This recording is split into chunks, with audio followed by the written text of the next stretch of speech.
So last year जब अक्टूबर में समंता और नाग चैतन्य का डाइवोर्स चल रहा था, वो जो कंट्रोवर्सी बढ़ रही थी, वो टाइम पे कोंडा सुरेखा जो अच्छे जाने माने पॉलिटिकल लीडर है, वो क्या कर रहे थे, केटीआर के ऊपर इतना बड़ा इल्ज़ाम लगाए थे।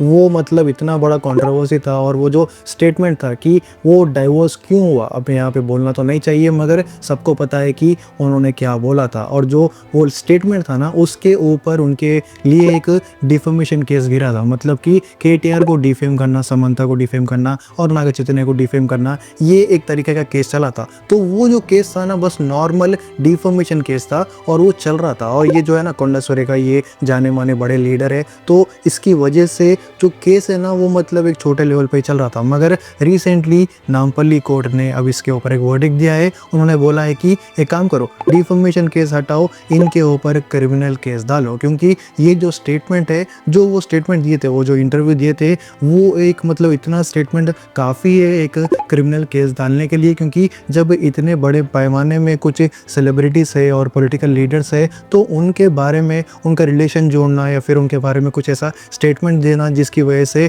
बहुत सारे घटनाएं हो सकते हैं, ये बहुत बेकार हरकत है। तो डिफेमेशन केस नहीं, अब कोंडा सुरेखा के ऊपर क्रिमिनल केस गिरेगा। अब ये क्रिमिनल केस स्टार्ट होगा और शायद से इसकी वजह से इनका जो एक पॉलिटिकल इम्पैक्ट है वो भी नीचे जाएगा।